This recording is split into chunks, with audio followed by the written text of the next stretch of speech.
Komrad, Welcome to Comzone, Communication Zone. Nah, kita ada di episode pertama nih dari Comzone. Tepuk tangan dulu dong. Nah, Comzone tuh apa sih, Ca? Jadi, Comzone ini adalah sebuah program terbarunya dari Student Union Communication, di mana kita akan membahas semua tentang perkuliahan yang ada di Vkom. Benar banget, tentunya dengan topik-topik yang menarik ya, yang bermanfaat untuk Vkomrad. Nah, bener banget nih, di episode pertama ini kita akan membahas mengenai skripsi versus tugas akhir. Bersama Pak Dadu. Halo semuanya. Boleh dadah. Dadah, hai. Bukan dada pulang ya Pak ya? Ini dada pulang lagi ya. Gimana kabarnya, Pak? Sehat, puji Tuhan. Gimana Caca, Nani? Sehat. Puji Tuhan, sehat. Nah, masih semangat ya? Masih Masih, banget Pak. banget nih. Apalagi perdana nih. Perdana kita nih. episode. Ada 100 episode katanya. Wah, Oh enggak ya? coming soon. Belum Pak, Bapak ini tamu spesial Pak, episode pertama loh. Pertama loh, Pak. Opening ya? First Bener. choice loh, Pak. Ya, bukan second choice. Kamu sering dijadiin second choice. Oh, no, tidak. Oke nih, nah sesuai dengan tema yang akan kita bawakan hari ini ya Pak ya, yaitu mengenai skripsi versus tugas akhir. Pertanyaannya nih Pak, penjelasan paling mudah deh, apa sih perbedaan dari skripsi dan juga tugas akhir? Perbedaan yang paling jelas gitu, Pak. Iya. Secara tulisan sih ya, Iya. beda ya. Ya, skripsi sama tugas akhir itu sebenarnya sama aja. Tapi kan tugas akhir itu sebenarnya kan fase terakhir teman-teman mahasiswa ini menjalani perkuliahan. Jadi itu yang sering teman-teman salah kaprah tuh. Bedanya apa sih skripsi dan tugas akhir? Padahal skripsi itu part of tugas akhir. Gitu. Nah, tugas akhir sendiri ada dua, skripsi dan proyek karya. Oke. Oh, proyek Gitu. karya. Berarti namanya proyek karya Bukan ya? TA ya, Bukan Pak, ya? TA ya? Ya TA itu semuanya, skripsi dan proyek karya itu TA, tugas akhir. Tapi tidak dipisahkan kan, Pak? Skripsi, Iya. TA, karena skripsi adalah TA. Skripsi adalah TA gitu. Jadi, nah kalau skripsi sendiri kan kita kaitannya dengan tulisan ya, karya tulis, makalah. Kalau proyek akhir tuh ya outputnya adalah karya. Kita membuat suatu produk, entah audiovisual, market, campaign, perencanaan. Itu bedanya sih yang mendasar ya di antara skripsi dan proyek karya. Oke nih. Dah, kira-kira nih Pak, kalau aku mau bertanya nih Pak, kalau misalnya skripsi itu kan udah pasti kita individu ya Pak ya? Atau bisa berkelompok nih? Skripsi, Individu ya Pak ya Pak? Skripsi pasti individu. Kalau misalnya proyek Proyek karya karya kan bisa berkelompok dan juga individu. Itu apa sih Pak yang sebenarnya membedakan gitu? Yang membedakan sebenarnya ada beberapa proyek karya yang boleh individu, ada yang tidak boleh. Kayak misalkan seperti kan kalau untuk proyek karya itu macam-macam ya. Ada yang namanya marketing campaign, marketing plan, kemudian entrepreneurship communication, kemudian ada broadcasting, ya kita membuat program entah TV atau radio. Lalu ada juga sinematografi. Sinematografi itu berarti ada bisa buat iklan, bisa bikin film, bisa bikin movie clip, company profile gitu ya. Jadi banyak ininya. Dan kalau skripsi sendiri kan ada yang reguler, ada yang konversi publikasi. Gitu. Jadi beda tuh. Kalian yang skripsi bisa disidangkan reguler, ada pengujinya dan ditanya-tanya secara konten dari bab 1 sampai bab 5 ya, secara mendalam. Juga bisa yang konversi publikasi. Konversi publikasi itu berarti lewat jalur jurnal. Jadi setelah publish di jurnal, baru kemudian disidangkan oleh penguji, tapi hanya secara administrasi. Gitu tuh. Memastikan bahwa tulisannya memang sudah sesuai dengan sistematika penulisan yang kita punya. Kemudian publikasinya, jurnalnya juga sudah benar gitu ya, sah, valid, lewat OJS dan lain sebagainya. Itu kalau skripsi. Nah, kalau yang proyek karya itu tadi balik ke pertanyaan kan ada individu dan kelompok. Untuk yang marketing plan itu boleh individu atau justru harus individu karena nggak sampai eksekusi gitu. Cuma kalau untuk yang marketing campaign, kemudian sinematografi dan yang broadcasting itu justru harus berkelompok gitu. Karena kan harus teamwork ya. Nah, karena kan kadang kita harus mengerjakan sesuatu produk itu nggak bisa kalau dilakukan sendiri. Bisa-bisa aja sih, tapi pasti akan struggle. Agaknya pingsan Agak pusing ya. Gitu. Jadi disarankan untuk berkelompok. Oke, nah aku penasaran nih Pak, tadi kan yang skripsi bisa publikasi jurnal itu, apakah maksudnya jurnalnya harus pada saat itu dipublikasikannya, atau misalnya nih kita udah publikasi jurnal dari semester 4 dan itu bisa digunakan kayak gitu? Nah, nggak bisa. Jadi tetap alurnya mulai dari kelas proposal dulu kan. Nah, setelah proposal baru kalian masuk ke penelitiannya kan. Nah, ketika sudah melaksanakan penelitian, itu yang kemudian dijurnalkan. Jadi dimasukkan ke open journal system dimanapun ya, terserah, yang penting ada terindeksasi dan terakreditasi entah nasional ataupun internasional.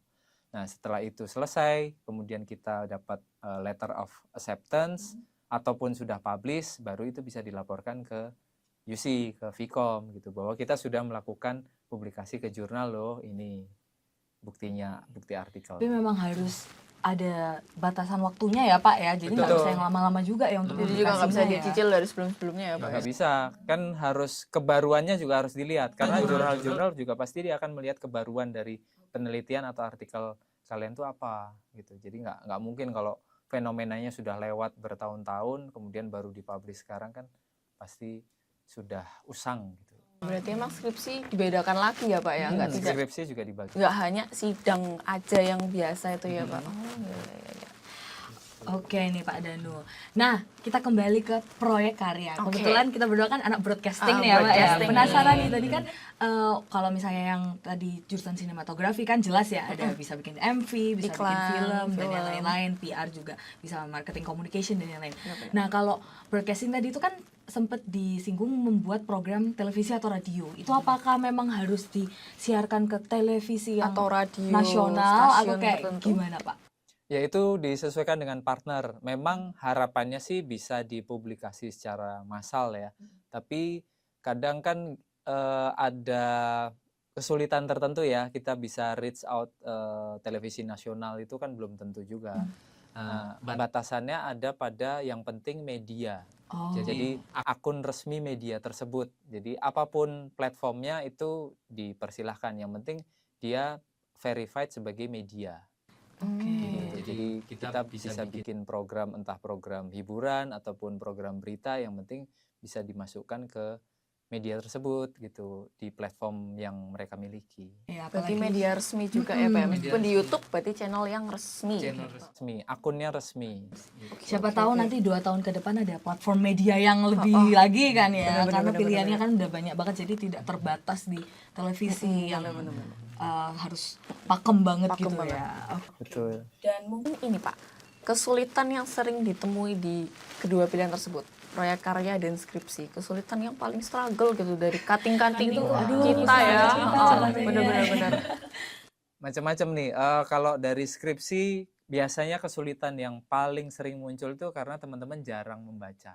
Oke, jarang membaca ya. Agaknya saya sedikit Agaknya saya juga. tersindir gitu ya. Bener-bener aku juga tersindir nih ya. Sudah jarang baca, susah nulis pula. Waduh. Itu udah pasti ini. Jadi bahkan kan kadang kita tuh untuk menulis satu paragraf tuh susah tuh. Apa ya, mulai dari apa dulu ya, kalimatnya seperti apa. Nah, kalau nggak terbiasa menulis kan pasti akan sulit untuk memulai itu ya. Jadi selain jarang membaca, sulit menulis, kemudian banyak yang belum siap gitu ya. Apa nih Pak? Belum siap Jadi gimana nih Pak? sudah masuk ke semesternya melakukan penelitian, tapi sebenarnya secara pemahaman soal metodologi belum yang terlalu paham. Bedanya antara kuanti, kuali aja kadang masih bingung. Ya itu problem semua orang kayak kita sekarang pun tugas kayak Kayak bingung ya, mana kuanti, mana kuali nih. Kalau kuali kan wajan ya, kalau kuanti kan nggak tahu apa ya. Kuali. Jadi itu Saya agak loading kita dikit. masih bingung. Atau gabungan dari keduanya kan memungkinkan juga. Ada yang namanya mixed method, atau kita kadang kalau akademisi bercandanya kuantitatif ya. Kuantitatif, oke. Itu mixed Gabungan method, keduanya. gabungan dari keduanya ya. Jadi di situ teman-teman suka bingung membedakan nih sebenarnya penelitian atau fenomena atau objek ini cocok dipakai untuk metode yang mana ya, itu masih bingung tuh. Padahal sebenarnya udah waktunya memutuskan kita mau pakai metode penelitian apa gitu. Jadi kan sebenarnya secara basic belum yang terlalu mumpuni. Mm-mm. Padahal harapannya sebenarnya ketika sudah di semester akhir itu teman-teman sudah di level advance. Karena sudah akhir kan, berarti harusnya secara teoritik, konsep, metode itu sudah dipelajari sebelum-sebelumnya. Oke. Gitu. Nah, kalau selain itu juga faktor pertemanan ini nanti juga nyambung sama yang proyek karya. Kenapa tuh Pak? Nah, kadang kan mikir ya, kok teman-teman gengku pada ikut proyek karya, padahal aku bisanya di skripsi nih, gimana ya? Aku pilih skripsi aja atau Karya. proyek karya ya? Itu kadang teman-teman galau tuh, karena takut nggak punya temen kan. Kalau ditinggal gengnya, dia jadi nulis skripsi sendirian. Gitu. Jadi ya ada juga yang akhirnya lebih memilih proyek karya, padahal dia sebenarnya juga nggak terlalu yang mumpuni gitu loh. Jadi lebih dominan teman-temannya, dia ngikut aja, jadi nggak punya ide segala macam, yang penting ikut aja. Itu ada yang seperti itu. Jadi memang dari eksternal internalnya tuh harus mengenali diri sendiri juga banget ya. Terus selain itu juga kalau di kelompok tuh kan harus sinkron ide ya. Iya. Banyak ide satu otak ya Pak, Iya. satu pemikiran. Kadang juga satu kelompok dominan semua nih. Waduh. Itu gimana tuh, nempelin kepalanya kan susah ya, nempelin visinya. Agaknya nggak selesai berdebat tuh nggak jadi nanti karyanya ya. Terus ada juga kasus yang kurang profesional. Oke, gimana tuh Pak? Jadi kadang ada yang pertemanannya terlalu dekat, CS-an banget, tapi begitu ada hal yang harus didiskusikan, konflik, akhirnya mereka jadi jauh. Padahal ini kan harus jalan terus nih koordinasinya, gitu kan. Terus ada yang hubungannya terlalu dekatnya bahkan sampai sudah pacaran. Nah, itu kadang nggak bisa menjaga profesionalismenya. Jadi lagi berantem padahal harus mengerjakan. Nah, gimana? Partner kan nggak bisa nunggu, klien nggak bisa nunggu. Jadi ya susah tuh di situ. Benar, gitu. belum lagi kalau putus. Waduh, suasana hati terombang-ambing, tapi proyek karya harus tetap berjalan. Nilaiku ditentukan tapi hatiku ya. Tidak menentu. Ada yang akhirnya setelah selesai baru putus. Waduh. Itu biasanya saya juga diwanti-wanti sih, kayak jangan pacaran waktu skripsi atau jangan putus waktu skripsi. Tapi setidaknya sudah selesai proyek. Iya, jadi kayak oke, nggak apa-apa gitu. Karena itu mungkin sepele ya, tapi pasti membebani secara psikis. Di dalam prosesnya itu pasti ada aja kendala komunikasi yang akan dihadapi. Gitu. Wah, tapi kalau kembali ke kuali dan kuanti nih Pak, biasanya nih mahasiswa akan lebih milih kuali karena tidak terlalu banyak data tuh.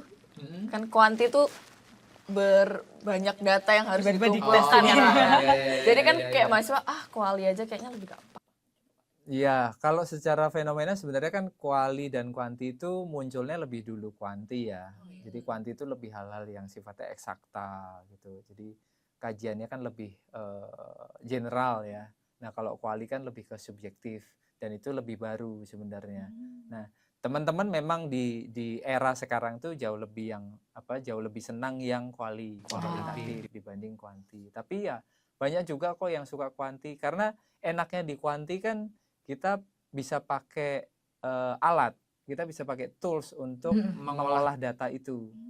Gitu. Kalau kuali kan kita benar-benar harus sisi subjektifnya harus dilihat secara lebih detail. Iya. Jadi saya nggak bisa bilang kuanti lebih susah dibanding kuali dan lebih enak kuali. Sama-sama sih, dua-duanya sama-sama punya challenge. Mungkin juga tergantung dari judul skripsinya juga ya Pak ya, dan apa yang mau melihat dipelajari. fenomenanya. Jadi balik lagi ke fenomenanya sebenarnya yang mau diangkat apa, baru menentukan metodologinya apa. Nah, kadang kan karena lemah di metodologi, saya suka fenomena ini, ya udah ini diarahkan ke kuali aja. Kadang gitu, jadi cari yang gampangnya. Padahal sebenarnya secara fenomena justru lebih cocok ke kuanti. Itu yang teman-teman kadang susah menentukan. Oke, nah tadi kan skripsi nih Pak. Biasanya kalau karya proyek itu apa Pak? Biasanya dilemanya dari para mahasiswa ini. Yaitu tadi profesionalisme, pertemanan, ya, lalu sinkron ide, ya, karena banyaknya kepala. Jadi kita kadang suka bingung gitu loh. Ini sebenarnya yang saya mau itu bikin film A, tapi teman saya sebenarnya pengen bikin yang B. Nah itu kan butuh waktu untuk menyamakan ide tadi. Oke, baik. Nah, kalau skripsi itu kan berarti emang berfokus kepada makalah ya Pak, paper gitu ya. Nah, kalau proyek karya ini berarti nanti juga akan sama ya Pak, harus membuat paper. Ya, akhirnya sebenarnya sama-sama proposal, sama-sama ada laporan akhirnya kan. Cuma justru tugas akhir proyek karya itu jauh lebih kompleks karena ada output lain, entah produknya gitu. Biasanya kalau audiovisual kan ya filmnya atau programnya gitu ya, yang kemudian harus ditayangkan, dipublikasi. Wah, jadi bisa dibilang seperti kerja 2 kali. Kerja ya. dua kali, Iya, gitu iya, ya. iya. Nah ini kayaknya berhubungan nih sama satu statement nih Neni. Jadi itu ada satu statement yang mengatakan bahwa biasanya mahasiswa itu lebih suka tugas akhir atau karya proyek itu karena lebih mudah gitu, dan skripsi itu kayak lebih ribet, Lebih ribet gitu. ya, karena harus kayak bayangannya Iya, kayak tapi- skripsi tuh tuh bab-babnya banyak gitu ya. Bener ya. Tapi ternyata nggak juga ya Pak ya, Nggak juga. tergantung juga ya. Itu biasanya orang yang ngomong begitu karena memang menghindari nggak mau nulis saja. Mereka lupa bahwa akhirnya harus membuat proposal dan laporan kan. Dan teman-teman juga sering terjebak. Artinya yang proyek karya itu dianggap hanya melakukan mengeksekusi hal-hal teknis. Padahal kan kita harus berpikir secara konseptual. Bagaimana sebuah gambar ini kita ciptakan tuh sebenarnya landasan filosofisnya apa sih sebenarnya? Konsepnya apa yang mau kita arah itu sebenarnya apa? Tujuannya seperti apa gitu. Nah, itu yang sering dilupakan oleh teman-teman. Akhirnya ya yang penting bikin karya aja gitu, dan menuangkan ketulisannya juga mereka jadi struggle sendiri gitu. Oke, jadi semua pun sama-sama struggle, Sama bahkan ada karya kesulitannya proyek bisa masing-masing lebih juga. struggle ya. Benar-benar. Karena kamu dari tulisan, eksekusi, tulisan Tulisan lagi. lagi. Jadi tetap punya kesulitannya masing-masing, mau skripsi atau proyek karya. Bener banget nih. Oke nih Pak, terakhir nih, apakah ada saran ataupun pesan nih dari Bapak untuk mahasiswa yang akan memilih salah satu di antara kedua Skripsi dan sebenarnya proyek karya. Kalau saran sih sebenarnya saya nggak bisa bilang bahwa semua mahasiswa itu punya kapasitas dan tingkat akademis yang sama ya. Jadi setiap orang kan pasti punya kemampuannya masing-masing. Ada yang mungkin akademisnya bagus, rajin, ada yang enggak gitu. Yang mungkin secara sehari-hari itu yang penting kuliah aja, yang penting masuk gitu ya. Mungkin juga kuliahnya disuruh orang tua, ya kita nggak bisa menyalahkan itu. Tapi paling tidak kalau bingung itu bertanyalah. Konsul. Ya, konsul. Nanya itu minimal ke teman sendiri, ke kakak kelas, ke dosen, ke pembimbing akademik. Jadi ketika kita nanya, kita dicerahkan. Kita mau apa sih? Kita mau pilih yang mana sih antara skripsi atau proyek karya. Itu sih itu yang paling utama, harus nanya gitu, berani untuk nanya. Berani untuk Supaya tidak tersesat gitu ya Pak ya. Terus udah gitu harus mulai dari sekarang. Oh, mulai dari sekarang. Mulai Karena dari harus sesuai jurusan ya Pak ya. Betul. Jadi paling nggak meskipun terutama untuk teman-teman yang 2024 nih. Jadi meskipun baru kan sudah di peminatannya masing-masing. Benar. Nah, paling tidak dari sekarang itu sudah mulai mencicil. Next mau bikin karya apa ya di akhir itu kalau memang mau pilih proyek karya. Oke. Jadi yang kira-kira sesuai. Oh, saya mau bikin film nih. Maka nilai-nilai atau materi-materi yang berkaitan dengan film juga harus saya kuasai dong. Nggak bisa kemudian saya mau bikin film tapi materi atau perkuliahan di bidang film nilainya C+ atau bahkan C. Itu kan nggak akan bisa. Kita kan mau mencapai di level advance. Gimana caranya supaya itu kita jenjangnya juga bisa kita lalui dengan baik. Oke. Itu sih 2 tipsnya. Sangat luar biasa Harus ya. kita cicil juga ya Bener Cak, ya, harus ya. dipersiapkan. Kita kan juga udah penjurusan Udah ya. penjurusannya kita apa lagi? Broadcasting. Benar. Oke, baik. Terima kasih banyak Pak Danu. Terima kasih banyak Pak Danu. Oke, sama-sama. Udah nih, berarti udah selesai nih. Ya udah Pak, udah selesai. Terima kasih banyak juga kepada Vkomrades yang sudah nonton. Banyak banget insight yang bisa kita dapatkan Sangat hari daging ini. ya. Sangat Ya. daging banget. Dan buat teman-teman nih yang angkatan baru bisa mulai di-prepare ya. Bener. Sesuai dengan kata Pak Danu. Dan jangan sungkan untuk bertanya ke dosen karena mereka sudah sangat siap untuk menjawab segala pertanyaan dari Sangat Vkomrades. terbuka teman-teman dosen di Vkom untuk konsul mau TA atau skripsi. Yes, bener banget nih. Kalau gitu terima kasih banyak Vkomrades. Kita ketemu lagi di Episode kedua. Bye.